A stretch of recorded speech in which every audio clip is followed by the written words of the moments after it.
Hello students, I Deependra welcome you all to Magnet Brains IT JEE NEET. जी हाँ, लोग कह रहे हैं, एक सनसनी फैलाई जा रही है कि जेई एडवांस के सिलेबस में हो गया है बदलाव और पूरे मार्केट को डराया जा रहा है कि अब क्या होगा। कुछ डरने या घबराने की ज़रूरत नहीं है। जो सेंसेशनलाइजेशन होता है ना, जैसे वो चैन से सोना है तो जाग जाइए, ऐसे घबराहट बनाने का माहौल, ये जो डर का माहौल है, ये क्रिएट करने की ज़रूरत बिल्कुल भी नहीं है। आप निश्चिंत रहिए, कोई बड़ा चेंज, कोई मेजर चेंज या फिर मैं कहूँगा कोई बहुत बड़ी बात हुई ही नहीं है। आज के वीडियो का जो क्रक्स है वो यही है, कुछ बड़े चेंजेस नहीं हुए हैं, जो माइन्यूट से चेंजेस हुए हैं वो बेशक हम डिस्कस करेंगे, बट वो बहुत सिग्निफिकेंट या बहुत मेजर चेंजेस नहीं है। यानी आज के वीडियो में पहले तो हम ऑफ कोर्स देख रहे होंगे कि जेई एडवांस का 2023, हाँ प्लीज इसे एज अ डिस्क्लेमर लीजिएगा, ये जो सिलेबस हम डिस्कस कर रहे हैं 2023 के स्टूडेंट्स के लिए है और जेई एडवांस का, जेई मेंस का भी ऑफ कोर्स रिलीज नहीं हुआ है। मैं बस सिंपल सी बात में अगर कंक्लूड करूँ ना, जेई एडवांस 2023 के सिलेबस में जो मेजर सी बात हुई है वो बस इतनी सी हुई है कि उन्होंने एनसीईआरटी के सिलेबस के साथ इसे अलाइन करने की कोशिश की है।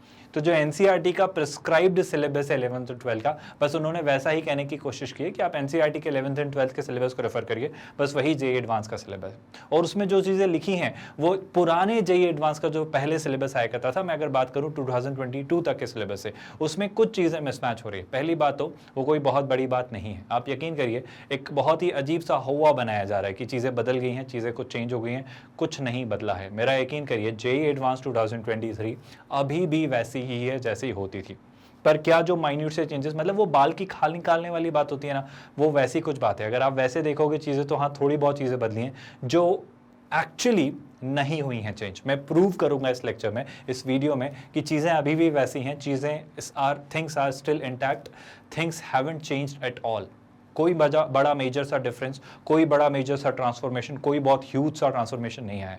तो ये सनसनी नहीं है, जेई एडवांस का सिलेबस अभी भी वही है एंड विल डिस्कस इट कि जो चेंजेस दिख रहे हैं, जो लग रहे हैं अपेरेंटली कि देखो सर चीज़ें तो एविडेंट हैं, कुछ हटी हैं, कुछ बदली हैं, कुछ जुड़ी हैं, हाँ ऐसा कहा जा सकता है। लेकिन अगर आप ब्रॉडर पर्सपेक्टिव से देखें, अगर आप थोड़ा सा ऊपर से देखें चीज़ों को, अगर आप चीज़ों को एक अच्छे पर्सपेक्टिव से देखें तो कोई बदलाव नहीं है। I will prove it in this lecture. तो उसी के बारे में बात करते हैं। पहली चीज़, जैसी तैयारी चल रही है वैसा ही चलने दीजिए, जैसी चीज़ें हो रही हैं वैसे हो रही है। इसका एक रीज़न मैं बताता हूँ। अगर मैं बहुत ही सिंपल सी लैंग्वेज में कहूँ ना, तो अगर कुछ हटना होगा ना एडवांस में से तो मेंस में है, कुछ अगर मेंस में से हटा होगा तो वो एडवांस में है। तो बेसिकली उसको एक दूसरे को सप्लीमेंट ही कर रहे हैं। तो ओवरऑल जस्ट ये है इस पर्टिकुलर वीडियो का कि जो पूरा आप सिलेबस पढ़ते हो मेंस और एडवांस की, ओवरऑल आप कॉम्प्रहेंसिव तैयारी करते हो, राइट। तो आप जो आईआईटी जेई की तैयारी करते हो by treating it as a whole one entity, इसे एक वन एंटिटी की तरह ट्रीट कर मेंस और एडवांस को, जो पूरा कॉम्प्रहेंसिव, वो जो कंप्लीट सिलेबस आप जेई मेंस और एडवांस का पढ़ते हो फिजिक्स, केमिस्ट्री और मैथ्स के लिए, वो वैसा ही है, कोई बड़े मेजर बदलाव नहीं। आप पूरी कॉम्प्रहेंसिव थरो तैयारी करो और बस वही एक अच्छा तरीका होगा। बेशक आपके टारगेट्स अलग हो। आपका पहली बात तो देखो, कोई भी स्टूडेंट का टारगेट सिर्फ मेंस नहीं होगा। अगर आप सिर्फ मेंस को टारगेट कर रहे हो तो मेंस का सिलेबस वही है सॉर्टेड सा, और उसी का एक्सटेंडेड वर्जन एडवांस है, उसी की और इन डेप्थ में जाना एडवांस है। बाकी कोई बड़ा मेजर डिफरेंस नहीं है। 11th 12th की आप तैयारी करें वही मेंस है। पहली बात तो ये। दूसरी बात, अगर आप एडवांस की तैयारी कर रहे हो तो आप मेंस की तैयारी कर ही रहे हो। आप मेंस क्लियर करेंगे तभी तो आप एडवांस निकालेंगे। तो एडवांस का सिलेबस का सबसेट ही तो मेंस का सबसेट है, और अब तो उसे वो सेम लाइन पे लाने की कोशिश करें। वो कह रहे हैं जो 11th 12th का एनसीईआरटी का सिलेबस होता है वैसा ही 12th का 11th का जो सिलेबस होता है वैसा ही उन्होंने जेई एडवांस का सिलेबस बना दिया, और उसे ही वो जेई मेंस का सिलेबस कह देंगे थोड़े दिनों में। पर पॉइंट बड़ा सिंपल सा है स्टूडेंट्स, ये कि जेई मेंस और एडवांस का सिलेबस सेम है, कुछ नहीं बदला है। 2023 के लिए मैं बात करूँ तो बस दिखने में चीज़ें अलग हैं, उसके बारे में इस वीडियो में हम बात करेंगे। तो आज का वीडियो शुरू करते हैं। शुरुआत करेंगे इस पार्ट से जिसे आप ध्यान से देख लीजिए। ये वो मेजर सी चीज़ें हैं, ये वो मेजर सी चीज़ें हैं जिन पर हम बातें करते हैं, ये वो मेजर सी चीज़ें हैं जिन पर बातें होती हैं। तो अगर फाइनल कंक्लूजन मैं आपको दूँ तो ये वो बातें, ऑफकोर्स इनमें डिटेल में हम बातें करेंगे कि किसमें क्या चीज़ें ऐड या सब्ट्रैक्ट हुई हैं, पर ये वो ओवरऑल यूनिट्स हैं जिन पर चीज़ें निकल कर आती हैं। तो एक बार इस पार्ट को देखिए और फिर हम इसी के साथ आगे प्रोसीड करेंगे। बात बड़ी सिंपल सी है स्टूडेंट्स की, अगर पहले लोगों को दिखता नहीं था कि सर देखो सेट्स रिलेशन इन फंक्शन कहाँ लिखा होता था, तो लिखा होता था, वो लिखा होता था कहाँ पर, वो लिखा होता था कैलकुलस में। जब आपसे डिफरेंशियल कैलकुलस, इंटीग्रल कैलकुलस की बात करेंगे ना, आप 22 तक के सिलेबस को देखना, वहाँ आपको दिखाई देगा सेट्स रिलेशन इन फंक्शन, सब कुछ दिखाई देगा और क्वेश्चंस बनते हैं, पूछे जाते हैं। और हमने यही तो किया है स्टूडेंट्स, हमने हमारी शुरुआत ही यहीं से की थी, तो हम तो वही फॉलो कर रहे हैं। एक ऑर्डर्ड, एक सीक्वेंस, एक ऑर्गेनाइज्ड सीक्वेंस, जिस मैनर में अगर चीज़ें पढ़ी जाएं तो सारी चीज़ें अच्छे से सीखी जा सकती हैं। ऑफ कोर्स आपकी एक यूनिट होती है अलजेब्रा, जिसमें आपका वो पूरा सब कुछ आ रहा होता है, क्या क्या complex number, quadratic, sequence and series, logarithm, inequalities, ये सब कुछ आपका वहाँ आ रहा होता है। और ये अभी भी है स्टूडेंट्स, कुछ नहीं बदला है। एक दो वर्ड्स शफल हुए हैं तो उन्होंने वो उठा के सिलेबस रख दिया है एनसीईआरटी का, तो उससे कोई बड़ा फर्क नहीं आ रहा है, कुछ नहीं हटा है, कुछ नहीं जुड़ा है, मेरा यकीन करिए सब कुछ वही है। अच्छा, फिर कुछ बातें कर रहे हैं स्टूडेंट्स के, सर मैट्रिसेस डिटरमिनेंट्स एनीवे हुआ करता था, उसमें एक आध वो टर्म मिस हुई और वो कोई फर्क नहीं पड़ता, मेरा यकीन करिए। जेई एडवांस इस लेवल की एग्जामिनेशन है जहां पर आपकी इन डेप्थ इतनी अच्छी लेवल की नॉलेज चेक हो रही होती, तो वहां पे एक आध टर्म के आने या हटने से, मिस होने से कोई फर्क नहीं पड़ रहा है। आप यकीन करिए वो सिलेबस वही है, वो चैप्टर ही अभी वही का वही है। तो क्वेश्चंस बनेंगे जिसमें, और हमने बात की है ना मेंस और एडवांस में क्वेश्चंस कैसे आते हैं, वहां पर क्वेश्चंस ऐसे आते हैं कि एक क्वेश्चन में ये तीनों यूज हो जाएंगे।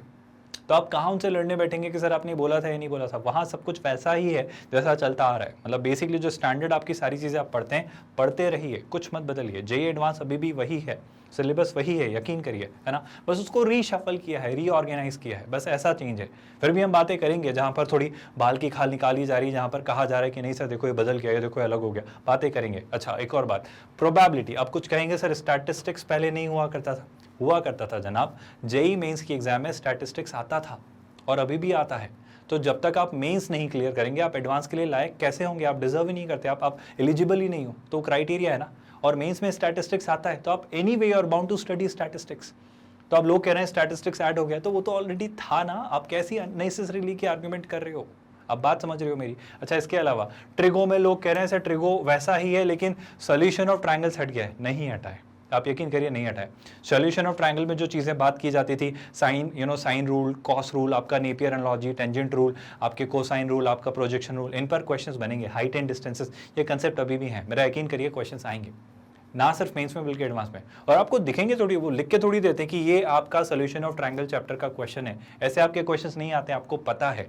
आपके एग्जामिनेशन में जो क्वेश्चन पेपर बनता है वहाँ पर क्वेश्चंस कैसे आ रहे होते हैं, वो क्वेश्चन होता है। और यही बात वहाँ पे सोल्यूशन ऑफ ट्रायंगल भी लग जाएगा, उसमें इंटीग्रेशन भी लग जाएगा, और उसमें हुआ तो अलजेब्रा भी, क्वाड्रेटिक या लॉगरिथम, कुछ भी वो डाल देंगे। तो पॉइंट समझो, वो कहकर नहीं बोलेंगे कि सोल्यूशन ऑफ ट्रायंगल का क्वेश्चन आएगा या नहीं आएगा, वो आएगा जब वो पढ़ाया जाता है, जब वो आपके सिलेबस का पार्ट है, इसका वो एक इंटीग्रल पार्ट है, कहीं ना कहीं डायरेक्टली इनडायरेक्टली वो यूज हो रहा होगा। तो आप बिल्कुल इस मगालते में मत रहिए कि सोल्यूशन ऑफ ट्रायंगल एक ऐसा चैप्टर है जो कि थोड़ा सा इग्नोर्ड चैप्टर है, जिसके बारे में कई सारे स्टूडेंट्स को तो पता तक नहीं कि ऐसा कोई चैप्टर होता है। वो ट्रिगो को ही सोल्यूशन ऑफ ट्रायंगल मानते हैं। नहीं, ट्रिगो में 3 लेयर हैं, आप बात समझो। पहला तो आपका आता है बेसिक ट्रिग्नोमेट्रिक रेशियोज, जिसको आप समझते हो। फिर आपकी आती है ट्रिग्नोमेट्रिक आइडेंटिटीज, जो आपकी बेसिक आइडेंटिटीज आती हैं। फिर आपकी इक्वेशंस आती हैं, इनइक्वेशंस आती है, और उससे आप ट्रिग्नोमेट्रिक फंक्शंस बनाते हो। और फिर 12th में जाके आपके बनते हैं इनवर्स ट्रिग्नोमेट्रिक फंक्शंस। और फिर आप अगर इनको क्लब करके देखो, तो अगर आप ट्रिगो में ही क्लब कर लो, आप इनवर्स को भी भूल भी जाओ, तो वहीं से इंट्रोड्यूस हो जाए सोल्यूशन ऑफ ट्रायंगल्स, जहां पर आपके अलग अलग ट्रायंगल्स को ट्रिगो में मर्ज करके देखा जाता है। और फिर आपके साइक्लिक क्वाड्रिलैटरल या फिर क्वाड्रिलैटरल आ जाते हैं, फिर पॉलीगन्स आ जाते हैं, और फिर आपकी चीज़ें निकल कर आती हैं। और वहाँ पर आप बात कर रहे होते हो किसकी? आप बात कर रहे होते हो हाइट्स एंड डिस्टेंसेस की। तो बिल्कुल चीज़ें बहुत हद तक रिलेटेड है अगर आप ध्यान से पढ़ें तो, और कुछ नहीं बदला है। ये है और था, और ये पूछा जाएगा अभी भी, आप यकीन करिए। वहाँ नहीं लिखा या लिखा होने से कोई फ़र्क नहीं पड़ता, आप मेरा यकीन करिए, चीज़ें आएंगी, बेशक आएंगी। आप फेथ रखिए अपने ट्रेनर में, चीज़ें आएंगी और होंगी, देखिएगा आप। दूसरी बात, एनालिटिकल ज्योमेट्री, ये पूरा आपका कोऑर्डिनेट है, ये पूरा आपका कंप्लीट कोऑर्डिनेट है। Straight line, circle, conic section, आपके पैराबोला, हाइपरबोला, एलिप्स, ये सब कुछ वैसा का वैसा आना है, इसमें कुछ नहीं बदला। एक दो टर्म्स हट गई, जुड़ गई, इससे कोई फर्क नहीं पड़ रहा है स्टूडेंट्स। वो पूरा चैप्टर ही वही है। आईटी जेईई मेंस और एडवांस घुमा फिरा के पूछ लेगा, मेरा यकीन करिए। आप अच्छे अच्छे इंटेलिजेंट लोगों का एनालिसिस पढ़ लीजिए, या आप जेईई एग्जाम को देख लीजिए, कुछ नहीं बदल रहा है। बस सिलेबस एक थोड़ा नए फॉर्मेट में थोड़ा शफल करके एनसीईआरटी जैसा सिंक में लाके लिख दिया है उन्होंने। अब लोग बस बैठे हैं एक दो वर्ड्स पकड़ के कि सर ये हट गया, ये जुड़ गया, नहीं हटा है। स्टैटिस्टिक्स आता था मेंस में, तो वो अभी भी आ रहा है, एडवांस में भी आएगा, बात खत्म हो गई अब। आई होप आप मेरा पॉइंट समझ पा रहे हो। बस हाँ, इसका ये कंक्लूजन जरूर है कि एडवांस में अगर स्टैटिस्टिक्स अभी तक नहीं पूछा गया तो अब अच्छे से पूछा जाएगा, और चूंकि एडवांस पूछेगा तो अब तो और अच्छे से पूछेगा, मतलब क्वेश्चन और मजेदार होगा। मतलब ना सिर्फ स्टैटिस्टिक्स होगी, उसमें शायद हो सकता है अलजेब्रा भी डाल दे, और बिल्कुल डालेंगे वो। क्या आप मेरा पॉइंट समझ पा रहे हो? अच्छा, दूसरी बात, डिफरेंशिएशन इंटीग्रेशन। अब डिफरेंशिएशन में ऑफ कोर्स आपका डिफरेंशिएशन है, फिर आपका एप्लीकेशन ऑफ डेरिवेटिव्स है, जिसमें सारे आपके कंसेप्ट आ जाते हैं, मैक्सिमम, मिनिमम और सारी चीज़ें, लैग्रांज थ्योरम, सब कुछ, mean value theorem and everything. फिर आपका इंटीग्रेशन आता है, इसमें डेफिनेट, इंडेफिनेट, ऑफ कोर्स। फिर आपका डिफरेंशियल इक्वेशंस आती है, जो फाइनली पूरा क्रक्स है इस पूरे कैलकुलस का, जिस पर आकी चीज़ें बॉइल डाउन होती हैं। तो बिल्कुल वैसा का वैसा ही है, और उसी ऑर्डर, उसी डिग्री तक है जहाँ तक चीज़ें हैं। मैट्राइसेस में अगर थर्ड ऑर्डर तक के ही आपको पढ़ना है तो अभी भी थर्ड ऑर्डर तक के ही मैट्राइसेस डिटर्मिनेंट्स पर बात करनी है आपको अभी भी। अच्छा, वेक्टर्स वही सेम बातें स्टूडेंट्स, वही सेम बातें, सब सेम, और वेक्टर्स के साथ 3D भी आ जाता है, तो 3D है वहाँ भी वेक्टर्स इन 3D जो आपका पूरा होता है overall as a unit whole ये होता है। तो ये एक बेसिक बाइफर्केशन कहूँ या क्लासिफिकेशन या सीधा सीधा कैटेगराइजेशन की चीज़ें इन्हीं पर होनी है ना। अगर अब मैं चीज़ें डिटेल में समझाना चाहूँ कि अब उन्होंने सिलेबस में कहा क्या है, उन बातों को पढ़ लेते हैं ताकि स्टूडेंट्स की गलतफहमियाँ दूर हो जाए। क्योंकि ऐसा कहा जाता है कुत्ते गाय भैंस हाथी घोड़ा सब पाल लीजिए पर मुगालते मत पालिए। मुगालते यानी एजम्पशंस मत पालिए, लोग जनरली पाल रहे हैं और उस मुगालते यानी उन एजम्पशंस के बेसिस पे कंक्लूजन्स दे रहे हैं, तो वो मत करिए, है ना। तो अगर मैं बात करूँ आपसे चीज़ों की सीधी सी सॉर्टेड सी, तो बहुत ध्यान से सुनिए। सेट्स, रिलेशन एंड फंक्शंस, हाँ पहले ये एज अ यूनिट नहीं दिखता था सिलेबस में, लेकिन ये कहाँ हुआ करता था स्टूडेंट्स, ये कैलकुलस में दिखता था। और देखो यही बातें हमने डिटेल में पढ़ी, हमने पढ़ा है सेट्स के बारे में पढ़ा है, हमने रिप्रेजेंटेशन के बारे में पढ़ा है, हमने अलग अलग टाइप्स के सेट्स पढ़े हैं, आपको याद आ रहा होगा, ये सारे लेक्चर्स बहुत डिटेल में हमने डिस्कस किए हैं। ये सिलेबस था या नहीं था, हमने ये पढ़ा था, और ये एक बेसिक अंडरस्टैंडिंग है कि ये चैप्टर आता है इस फॉर्म में ही आता है, तो आपको ये पढ़ना है, बात खत्म। तो अगर एक अच्छा मटेरियल, एक अच्छा रेफरेंस, एक अच्छा चैनल अगर आप रेफर कर रहे हैं तो आपका कुछ भी मिस नहीं हो रहा है। Quality content, right, that's the whole point. अगर मैं वापस काम की बात पर आऊँ तो अलजेब्रा ऑफ सेट्स याद करिए, यूनियन, इंटरसेक्शन, इन सब के बारे में बहुत बातें की हमने, कॉम्प्लीमेंट, ये सारी चीज़ें हम पढ़ चुके हैं। और यही मैं प्रूफ देना चाह रहा हूँ कि देखो हम उसी ऑर्डर में पढ़ रहे हैं जिस ऑर्डर में आपका IIT JEE एडवांस का सिलेबस आया है। आप यकीन करिए मेरा, हम वैसा ही पढ़ रहे हैं exactly.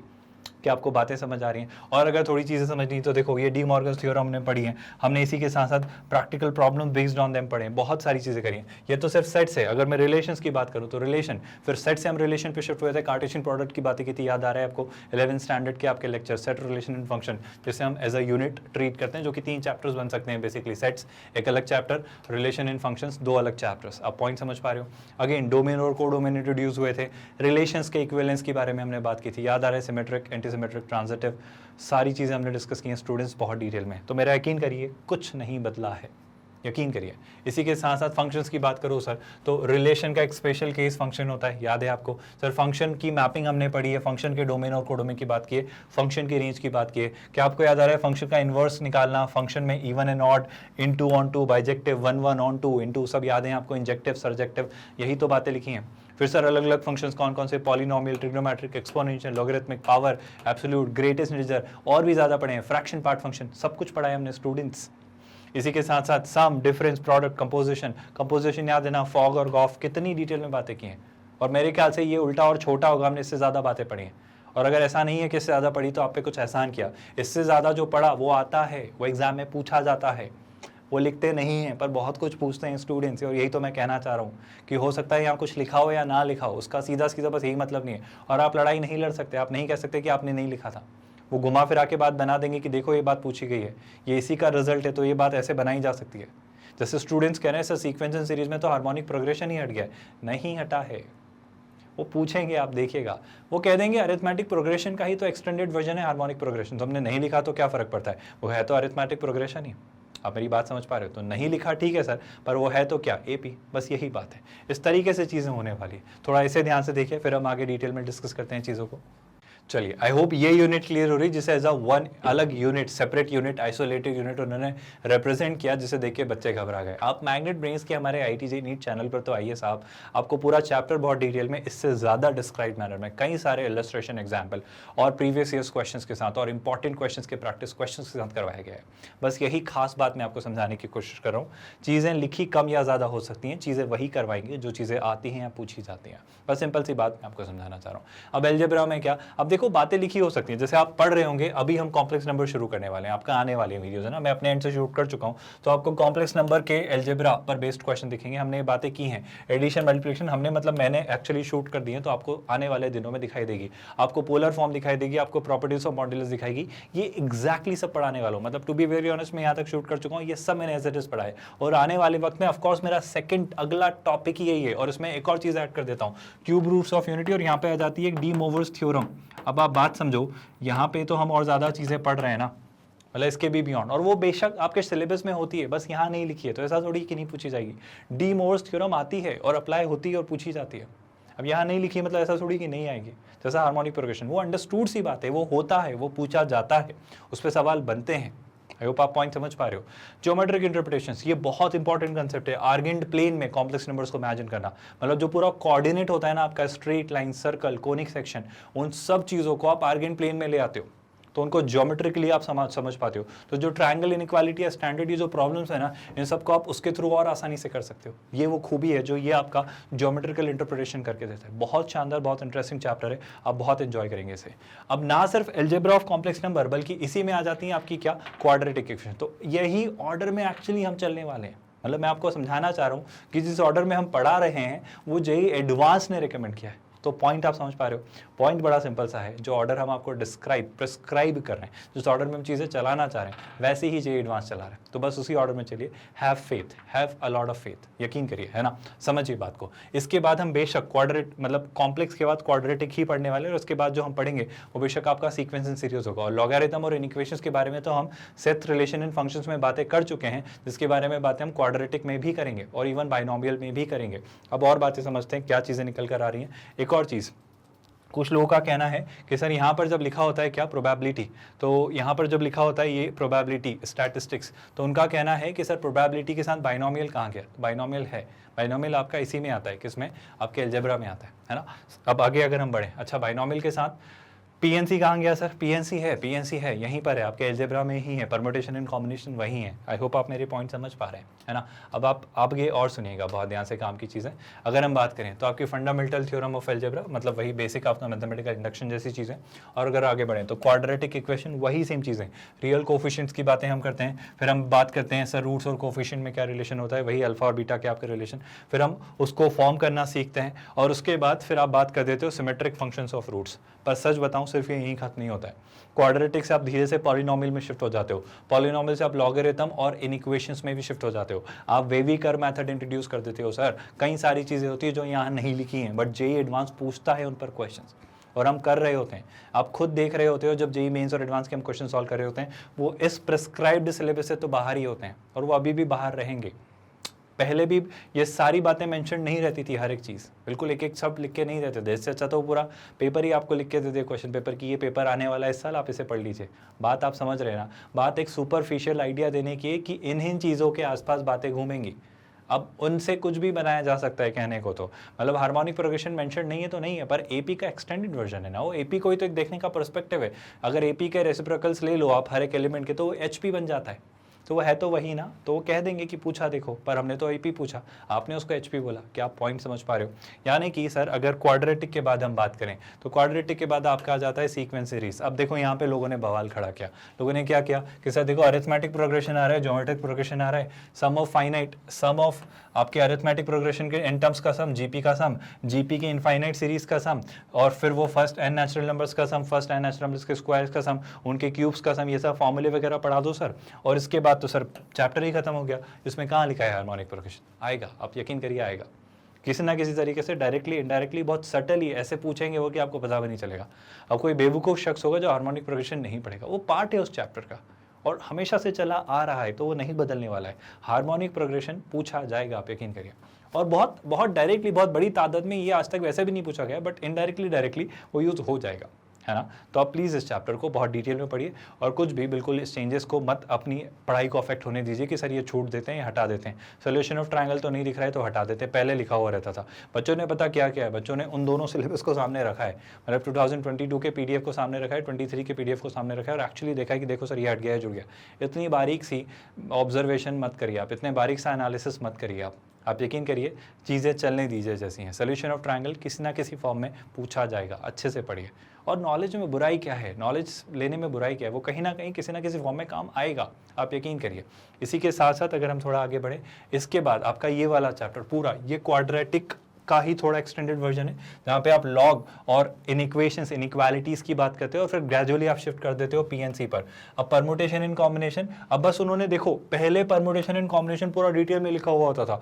Permutation combination, linear arrangement, combination, sequence, circular arrangement, सब कुछ लिखते थे वो, डी अरेंजमेंट, सब कुछ आपको लिखा होता था जेईई मेंस और एडवांस में। अब इस बार क्या लिख के छोड़ दिया, परमुटेशन इन कॉम्बिनेशन। अब बच्चे इससे अननेसेसरीली आप ये इंटरप्रिटेशन मत निकालो कि सर परमुटेशन इन कॉम्बिनेशन तो 2 लाइन में खत्म कर दिया, मतलब बहुत छोटा सा क्वेश्चन आने वाला है, बहुत छोटा सा कंसेप्ट आने वाला है, इससे ज़्यादा सवाल नहीं आएंगे। ये बहुत ही बेहुदा सा थॉट है।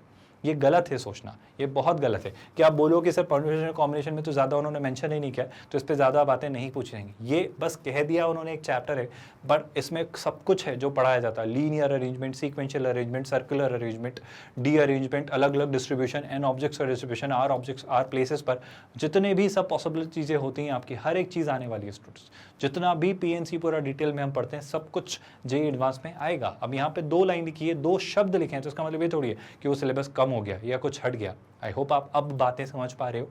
इसी के साथ साथ फिर पीएनसी के बाद क्या ले आएंगे, पीएनसी के बाद बाइनोमियल आ जाएगा। बाइनोमियल उन्होंने क्या लिख दिया, बस binomial theorem for a positive integral index और properties of binomial efficient.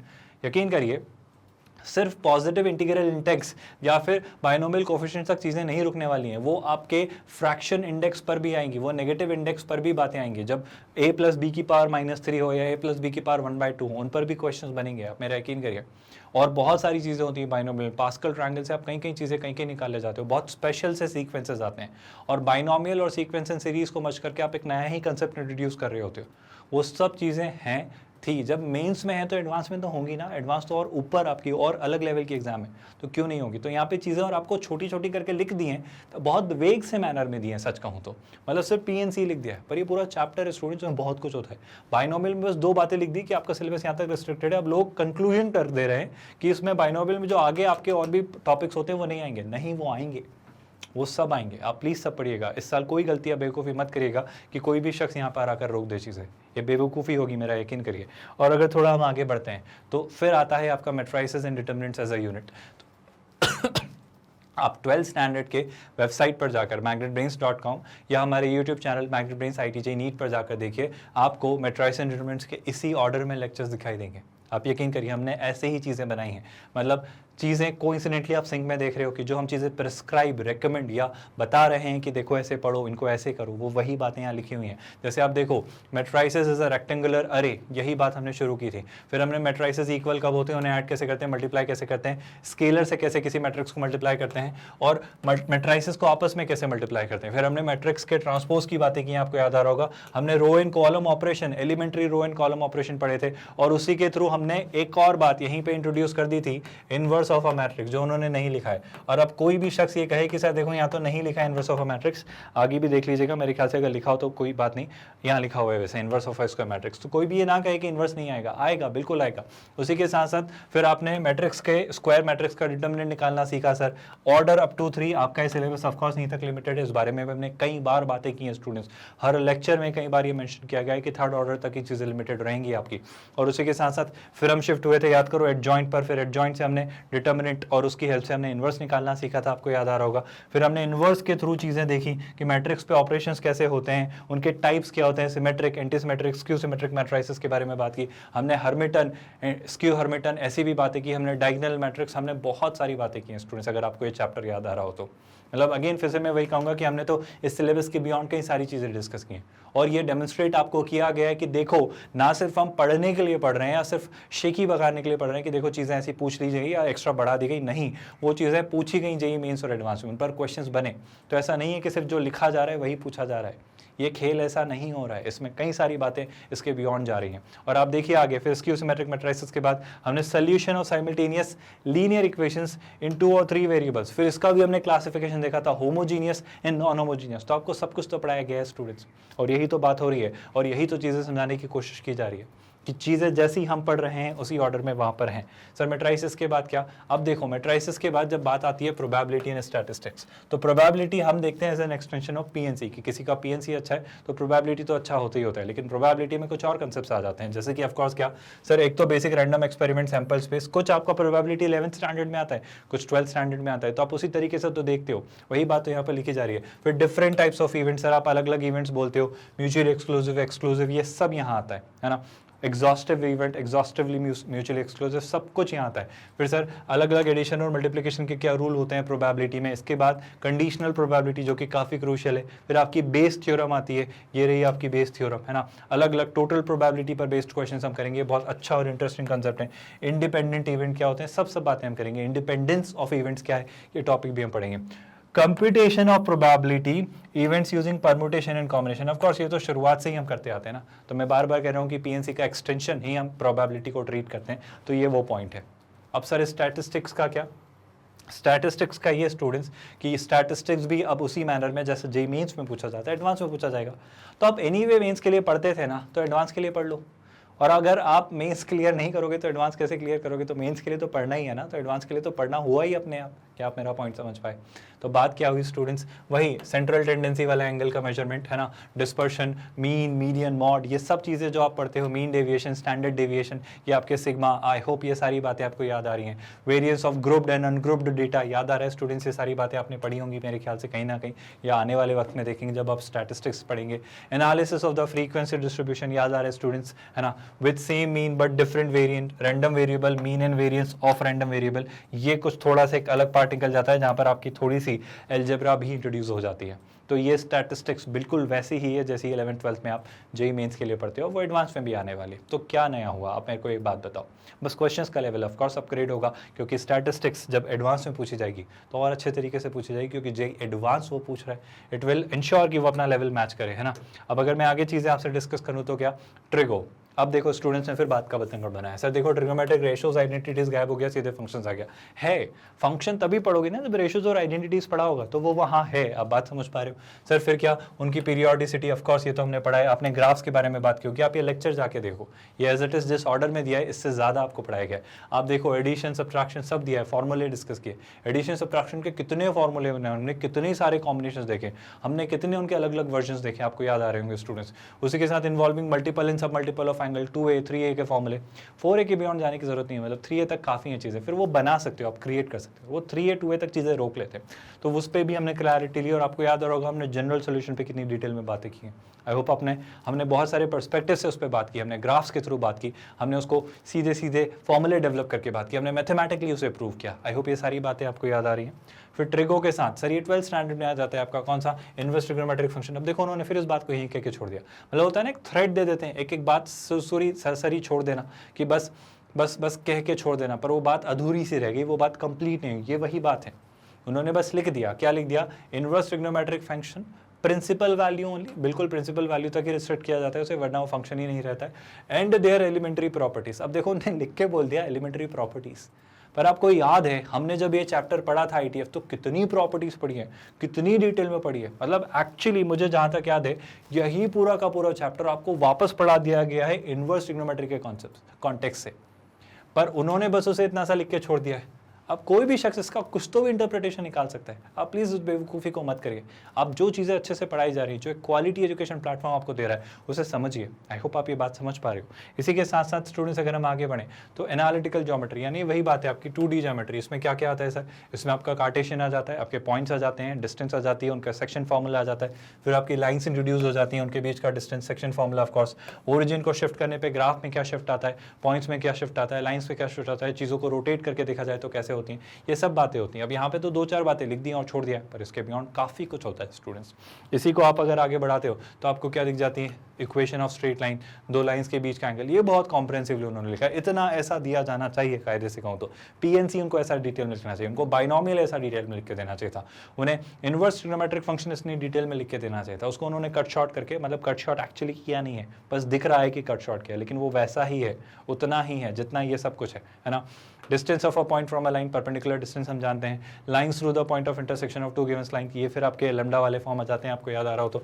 Equation of the bisector याद आ रहा है स्टूडेंट्स, ये भी हम पढ़ेंगे। कॉन्करेंट लाइंस क्या होती है, सेंट्रोइड, ऑर्थो सेंटर, ये हम सॉल्यूशन ऑफ ट्रायंगल में बात कर चुके हैं। अब आप कह रहे थे कि सॉल्यूशन ऑफ ट्रायंगल हट गया है, फिर ये क्या है आप मुझे बता दो, फिर ये क्या है? Centroid, incentre, circumcentre, orthocentre, ये सब सॉल्यूशन ऑफ ट्रायंगल में हमने नहीं पढ़ा है क्या? तो मैं वही तो कह रहा हूँ, कहीं से जुड़ा है तो कहीं से घटा है, और कहीं से हटा है तो कहीं और जाकर वो ऐड हुआ है, तो सब कुछ वही बैलेंस्ड है। आप यकीन करिए मेरा, आप यकीन करिए इस बात का स्टूडेंट्स, है ना। इसी के साथ साथ अगर आप बढ़ो तो सीधे स्ट्रेट लाइन से कहाँ शिफ्ट हो जाती है सर? सर्कल, उसके सर्कल की टेंजेंट और नॉर्मल और उसकी कॉर्ड की इक्वेशंस अलग अलग फॉर्म में याद है, t is equal to S square, t is equal to 0, ऐसी सारी अलग अलग फॉर्म्स आपको याद आ रही होंगी। पैरामेट्रिक इक्वेशन जब आप r cos theta r sin theta introduce कर देते हो, सर्कल का स्ट्रेट लाइन के साथ इंटरसेक्शन, सर्कल का सर्कल के साथ intersection, equation of circle through the points of intersection of to circles, अलग अलग पॉइंट से पास होने वाली, या फिर those of a circle in a straight line. काफ़ी मज़ेदार कंसेप्ट हैं ये, बहुत आप एंजॉय करेंगे इन्हें, और बहुत ही अच्छा एनालिटिकल ब्रेन आप डेवलप करेंगे जब आप कोऑर्डिनेट में घुसेंगे, तो आपको बहुत एंजॉय करेंगे आप। बहुत अच्छी चीज़ें और बहुत अच्छे चैप्टर्स हैं। इसी के साथ अब देखो उन्होंने फिर बात खत्म कर दी वहीं, equation of parabola hyperbola and ellipse in standard form, पर ये बहुत डिटेल में हम पढ़ेंगे। इसी के साथ साथ उनके फोकाई, उनके डायरेक्ट्रिक्स, अब उन्होंने एक ही करके लिख दिया। अब पैराबोला में भी फोकाई, डायरेक्ट्रिक्स, एसेंट्रिसिटी होती है, यही एलिप्स में होती है और यही हाइपरबोला में होती है, तो उन्होंने क्लब करके लिख दिया, पर होता तो सब में है ना। उसकी एसेंट्रिसिटी, उसकी पैरामीटर की इक्वेशन यहाँ पर भी हर, जैसे सर्कल की पैरामीटर की इक्वेशन होती है, ऐसे इन तीनों की भी पैरामीटर की इक्वेशन होती है, जिससे क्वेश्चन और आसान हो जाते हैं और जल्दी आप वर्कआउट कर पाते हो। इसी के साथ साथ सर जैसे सर्कल में टेंजेंट या नॉर्मल की इक्वेशन थी, ऐसे यहाँ भी होती है। अब यहाँ पे सिर्फ टेंजेंट और नॉर्मल नहीं होते, कॉर्ड भी होता है। और yes, the most crucial part जिस पर क्वेश्चंस बनते हैं, अब जिस पर सारे क्वेश्चंस बनेंगे सारी थ्योरी पढ़ने के बाद, वो है लोकस, और उन्होंने सिर्फ इसको लोकस प्रॉब्लम्स लिख के कंक्लूड कर दिया। आई होप आप पॉइंट समझ पा रहे हो। प्रॉब्लम यही है, लोग people are simply not able to read between the lines, that's the whole problem. आप बीच की चीज़ें नहीं पढ़ पा रहे हो, आप बस जो दिख रहा है वही पढ़ रहे हो, है ना। आप बात समझ पा रहे हो मेरी, है ना। अगर हम आगे बढ़ें तो क्या स्टूडेंट्स, 3D एनालिटिकल ज्योमेट्री को ही 2D से अगर 3D में शिफ्ट करें तो 3D याद आता है। अब 3D में भी वही distance between 2 points, direction cosines इन डायरेक्शन रेशियोज, जैसे वहाँ स्लोप होता है, ऐसे यहाँ पर डायरेक्शन कोसाइन और डायरेक्शन रेशियोज जैसा कंसेप्ट आ जाता है। फिर वही स्ट्रेट लाइन अब 3D में, मतलब स्पेस में, है ना। स्क्यू लाइन्स जो होती हैं, बहुत मज़ेदार कंसेप्ट है। शॉर्टेस्ट डिस्टेंस बिटवीन 2 लाइन्स, अब ये बहुत ही इंटरेस्टिंग कंसेप्ट है स्टूडेंट्स, आपको बहुत मजा आएगा इनको पढ़ने में। उसके बाद क्या, इक्वेशन ऑफ अ प्लेन, बिल्कुल जैसे वहाँ पे पॉइंट था, यहाँ लाइन आ गई, जैसे लाइन्स को क्लब किया तो अब प्लेन बन जाएगा। आई होप आप बात समझ पा रहे हो। प्लेन क्या है, you know, containing a lot of line, infinite lines, तो इस तरीके से आपका प्लेन बन जाएगा। Distance of a point from a plane, distance of line from a plane, देखो आ रहा होगा। Angle between 2 lines, angle between 2 planes, है ना। अब उन्होंने पॉइंट की डिस्टेंस दे दी, उन्होंने लाइन की डिस्टेंस नहीं दी, मेरे ख्याल से दे दी है, बिल्कुल यहाँ लिख दिया उन्होंने, angle between line and the plane. मैं कहूँगा distance between a line and the plane, ये भी एक कंसेप्ट होता है। कोप्लेनर लाइंस, जो कि एक्चुअली इसी का एक्सटेंशन है ना। कोप्लेनर लाइंस बहुत मजेदार कंसेप्ट हैं। 3D में एक्चुअली इन्हीं को देखने का एक और पर्सपेक्टिव बन जाता है, वेक्टर्स। आई होप आप बातें समझ पा रहे हैं। तो इसी को वेक्टर में भी एक्सटेंड कर लेते हैं, मतलब एक्चुअली 3D और वेक्टर्स को एक साथ पढ़ना चाहिए, आप यकीन करिए। क्यों? क्योंकि जितना आप 3D को पढ़ लोगे और वेक्टर को पढ़ लोगे, फिर इसकी प्रॉब्लम को इंटरचेंजेबली आप देख पाओगे कि देखो इसको वेक्टर से ऐसे कर सकते हैं, 3D से ऐसे कर सकते हैं। तो आपके पास मल्टीपल पर्सपेक्टिव होंगे इनको देखने के। अगर आप बात करें 3D के बाद, तो अब आते हैं कैलकुलस पर, जो कि सबसे ज़्यादा वेटेज कैरी करता है आपकी एग्जामिनेशन में। ऑफकोर्स सारी यूनिट्स करती हैं, बट ये अपने आप में एक खास चैप्टर है जो कि एक्चुअली बहुत मज़ेदार है, जिसको सॉल्व करने में आप सबसे ज़्यादा एंजॉय करेंगे अगर आपको मैथ्स पसंद है तो। पहले शुरुआत होती है ऑफकोर्स डिफरेंशियल कैलकुलस से। अब पहले सेट्स, रिलेशन इन फंक्शन अभी तक के सिलेबस में यहाँ लिखा होता था, अब उन्होंने अलग से लिख के दे दिया। तो क्या चीज़ें बदल गई? कुछ नहीं बदला है स्टूडेंट्स, कुछ नहीं बदला है, बस शफल की हैं चीज़ें, है ना। डिफरेंशियल कैलकुलस और शफल किए हैं, रादर मैं कहूँ वैसे ऑर्गेनाइज कर दिए जैसे हम ऑलरेडी पढ़ाते हैं। डिफरेंशियल कैलकुलस की बात करें तो क्या लिखा है, वही बात स्टूडेंट्स आप खुद सोचो ना। फंक्शंस हम वहाँ पढ़ चुके हैं, तो फंक्शन के बाद अब क्या आ जाने वाला है, लिमिट, जो कि आपका 12th स्टैंडर्ड का टॉपिक है। अब फंक्शन को 2 तरीकों से पढ़ाया जाता है, 11th में अलग, 12th में अलग, पर IITJ के लिए तो एक ही होगा ना, तो हम ऑलरेडी पढ़ चुके हैं। अब उसकी क्या पढ़ेंगे, लिमिट्स। उसके बाद क्या सर, उसके बाद कंटिन्यूटी, लिमिट्स का एक्सटेंशन कंटिन्यूटी होता है, और उसी का एक्सटेंशन होता है डेरिवेटिव, यानी लिमिट के बारे में आप बात कर लेते हैं। Limit and continuity of the sum, difference product, यहाँ पे अलग अलग रूल्स होते हैं। इसी के साथ आपका आता है लॉपिटल रूल, है ना। इससे एक्चुअली इसमें एच साइलेंट होता है, तो इसे आप पढ़ते हो लॉपिटल रूल। ये एल हॉस्पिटल नहीं होता है, ये लॉपिटल होता है ना। मतलब यहाँ पे एस तो होता ही नहीं है, इसे आप लिखते हो एल हॉस्पिटल रूल। मतलब आप समझ सकते हो जेई की कमेटी भी गलतियां करती हैं, तो फिर तो आप समझ ही नहीं पा रहे हो बात को। तो ये एक्चुअली ऐसा कुछ होता है ना।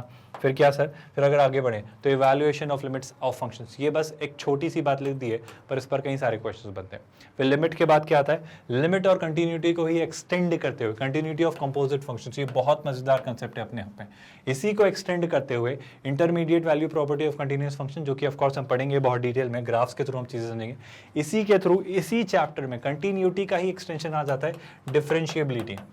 इसी का एक एक्सटेंशन आ जाता है डिफरेंशिएबिलिटी, और डिफरेंशिएबिलिटी को ही आप फिर डिफरेंशिएशन, यानी derivative of function, derivative of the sum, difference product के अलग अलग रूल्स होते हैं। इसी के साथ साथ क्वोशिएंट में कैसे अप्लाई करते हैं, चेन रूल क्या होता है, पॉलिनोमियल, रैशनल, ट्रिग्नोमेट्रिक, हर अलग अलग फंक्शन का अलग अलग रूल होता है। इनवर्स फंक्शन का, एक्सपोनेंशियल फंक्शन का, लॉगरिथमिक फंक्शन का। और ये तो बात यहीं रुक गई, इसके बियॉन्ड भी काफ़ी कुछ होता है, डिफरेंशिएशन की ही बात मैं कर रहा हूँ। तो बेशक वो सब हम पढ़ेंगे। और अगर इसे थोड़ा और अगर आप आगे कंटिन्यू करें तो ए और डी जब आपका एप्लीकेशन ऑफ डेरिवेटिव आएगा तो डिफरेंशिएशन से हम निकालेंगे टेंजेंट एंड नॉर्मल। बिल्कुल जो 2D में कार्टेशियन में जहां आप बात कर रहे थे कोऑर्डिनेट में कि सर 2D में चीजें निकाली जाती हैं, उनको करने का एक और पर्सपेक्टिव आपको डिफरेंशिएशन देगा।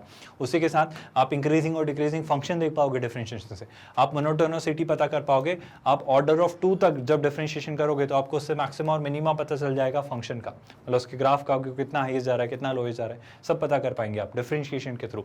इसी के साथ साथ Rolle's theorem, Lagrange mean value theorem आने वाली है, फिर ज्योमेट्रिकल इंटरप्रिटेशन की एग्जैक्टली वो टेंजेंट वाला जो मीनिंग है वो यहीं से निकल कर आएगा। इसी के साथ साथ derivatives up to order of 2, implicit functions, तो इम्प्लिसिट फंक्शन एक्सप्लिसिट फंक्शन पे बातें करेंगे और उस पे जो आपका डेरिवेटिव होता है वो कैसे निकाला जाता है उस पे भी हम बातें करेंगे। और इसी के साथ साथ ज्योमेट्रिकल इंटरप्रिटेशन ऑफ डेरिवेटिव, ये हालांकि वही बात है ना। अब अगर यहाँ से हम आगे बढ़ें तो इंटीग्रेशन, अब इंटीग्रेशन एग्जैक्टली क्या होता है, डिफरेंशिएशन की इन्वर्स प्रोसेस, ये बात होने वाली है। फिर इनडेफिनिट इंटीग्रल स्टैंडर्ड फंक्शन, जो भी आपके फॉर्मूले हैं सारे वो हम पढ़ेंगे। फिर डेफिनिट इंटीग्रल्स क्या होता है वो हम पढ़ेंगे। अब देखो ये 2 लाइन में लिख दिया है उन्होंने, ये इतना वास्ट पार्ट है कि इसको करने में आपको बहुत वक्त लगेगा, पर ये बात 2 लाइन में लिख दी है, तो इसका छोटा सा मतलब ये थोड़ी है कि बस 2 ही लाइन की बात है। इसमें काफ़ी कुछ लिखा हुआ है जो आप पढ़ नहीं पा रहे हो, जो आप देख नहीं पा रहे हो। पर एक अच्छा ट्रेनर, एक अच्छा इंस्टीट्यूट आपको हमेशा सही तरीके से प्रॉपर्ली गाइड कर पाएगा। बस इसी बात को मैं बार बार एम्फेसाइज कर रहा हूँ। और थोड़ा अगर इसे हम समझें, इसे थोड़ा और डिटेल में देखें तो बेशक ये वही बात, definite integrals as a sum of limits और limits of sum, basically I am really sorry for that, ये बहुत क्रूशियल कंसेप्ट है। इस पर क्वेश्चंस बनते हैं, बहुत सटली बनते हैं। मतलब आपको लग रहा होता है लॉग का क्वेश्चन है, आपको लग रहा होता है लिमिट का क्वेश्चन है, बट वो बन जाता है डेफिनेट इंटीग्रेशन का क्वेश्चन।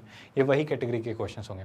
इसके बाद डेफिनेट इंटीग्रल, उनकी प्रॉपर्टीज, यकीन करिए जितने इंटीग्रेशन आसान नहीं है उससे भी ज़्यादा आसान है डेफिनेट इंटीग्रेशन। ये प्रॉपर्टीज से और ईजिली सॉल्व हो जाते हैं। इतनी इंटरेस्टिंग, इतनी शानदार प्रॉपर्टीज होती हैं जो ना तो हर बुक, ना हर सिलेबस, ना हर कहीं प्रिस्क्राइब्ड होती हैं, बट इन पर बेस्ड क्वेश्चंस आते हैं। इन्हें भी हम डिटेल में ऑफ कोर्स पढ़ेंगे। Fundamental theorem of integral calculus की बेसिक क्यों है वो थ्योरम, कैसे पढ़ी जाती है।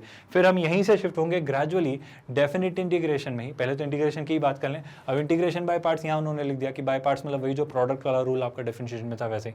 सब्स्टिट्यूशन की method, partial fractions, application of definite integrals, ये वही बात है। एरिया अंडर द कर्व ढूंढना, आपकी ऐसी चीज़ें फिगर आउट करना, ये सब डेफिनेट इंटीग्रल आपकी हेल्प करते हैं। देखो यहाँ लिखा हुआ है area bounded by the simple curves. अब वो लिख दे रहा है सिंपल कर्व्स, बट आपको कैसे पता कितने सिंपल। अब ये तो बहुत सब्जेक्टिव टर्म है ना, सिंपल कर्व। अब किसके लिए सिंपल कितना वो क्या पता। किसी के लिए सिंपल कर्व साइन थीटा हो सकता है, किसी के लिए simple curve sine to the power log x of e to the power x हो सकता है। मतलब बहुत, मैंने जो बोला आई होप आप समझ पाए। इस तरीके से कुछ भी सिंपल कर्व हो सकता है। सबकी सिंपल की डेफिनेशन अलग है ना, बस आप बात समझ पाओ। तो फिर क्या, फॉर्मेशन ऑफ ऑर्डिनरी। अब यहीं से शिफ्ट हो जाता है आपका डिफरेंशियल इक्वेशंस कि सर डिफरेंशियल इक्वेशंस बनती कैसे। अब ये क्लब होके कंबाइंड कंसेप्ट है डिफरेंशिएशन और इंटीग्रेशन दोनों का।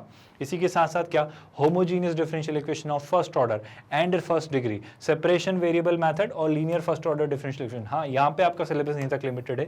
ये जेईई मेंस के लिए भी है, जेईई एडवांस के लिए भी है, और एक्चुअली 11th में भी आपका यहीं तक है। आप हायर मैथ्स कभी पढ़े, आप लकी रहे, इंजीनियरिंग अगर आप करते हैं, कुछ ब्रांचेस हैं जैसे कंप्यूटर साइंस की आप बात करें तो वहाँ पर मैथ्स हायर लेवल तक जाता है। वहाँ पर आप चीज़ें पढ़ पाएंगे और हायर लेवल तक। मैट्रिक्स इंडिपेंडेंस एक्सप्लोर करेंगे, आप प्रोबेबिलिटी एक्सप्लोर करेंगे, आप ये कैलकुलस बहुत हाई लेवल पर एक्सप्लोर करेंगे। तो अभी चीज़ें आपके डिफरेंशियल कैलकुलस, जो कि बहुत शानदार कंसेप्ट है। ये जो डिफरेंशियल इक्वेशंस है ना, ये बहुत ही रिस्ट्रिक्ट करके आपको 11th और 12th में पढ़ाया जाता है। खैर, ये जो रिस्ट्रिक्ट करने के बाद भी है ना, स्टूडेंट्स को बहुत टफ लगता है, पर ये है बहुत मज़ेदार टॉपिक, इसको आप बहुत एंजॉय करेंगे।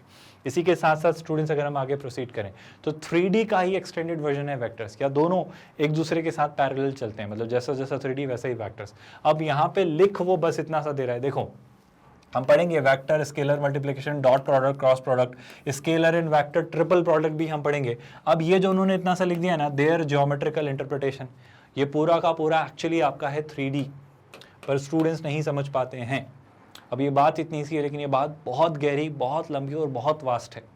आप मेरे यकीन करिए, पूरा 3D यहाँ लिख दिया उन्होंने, अगर आप चीज़ें समझ पाए तो। और इसी के साथ अगर आप आगे प्रोसीड करें तो मैग्नेट ब्रेन्स का हमारा जो प्लेटफॉर्म है, ये पूरे तरीके से free of cost quality online education platform है। यानी कि किंडरगार्टन से 12th स्टैंडर्ड तक अलग अलग बोर्ड्स, अलग अलग मीडियम्स और कई सारे कॉम्पिटिटिव एग्जाम्स आपको free of cost quality education provide की जा रही है स्टूडेंट्स। यानी यकीन करिए, कोई सब्सक्रिप्शन बेस्ड मॉडल नहीं है, कोई हिडन कॉस्ट नहीं है, कोई पेड वर्जन या ट्रायल वर्जन नहीं है। पूरा कोर्स, पूरा मॉड्यूल, पूरा package at absolutely no cost. मतलब आपको कोई पेमेंट नहीं करना है, कोई ट्रायल वर्जन या पेड वर्जन नहीं है, पूरा कोर्स पूरा प्रोग्राम फ्री ऑफ कॉस्ट आप कंटिन्यू। आप यकीन करिए, आप अगर IIT JEE के एस्पिरेंट हैं तो आप हमारी वेबसाइट magnetbrains.com पर सिस्टमैटिकली अरेंज्ड मैनर में चीज़ों को एक्सेस कर सकते हैं, या फिर हमारे YouTube channel Magnet Brains IIT JEE NEET पर प्लेलिस्ट में सब कुछ प्रॉपर्ली रखा हुआ है, वहाँ से एक्सेस कर सकते हैं और चीज़ें आसानी से ऑर्गेनाइज्ड मैनर में एक्सेस कर सकते हैं। अगर ये वीडियोस से आपको हेल्प मिल रही है, अगर इनसे आप काफ़ी कुछ सीख पाते हैं तो इन्हें लाइक भी करिएगा। चैनल को सब्सक्राइब करने से कोई भी अपडेट आप मिस नहीं करेंगे। And the most crucial part students, हम चाहते हैं आप इन्हें ज़्यादा से ज़्यादा लोगों से शेयर करें ताकि हर एक शख्स इससे बेनिफिट हो पाए और इस प्रोग्राम से फ़ायदा उठा पाए। With that students, we are culminating this particular part here. Thank you so much, take care everyone.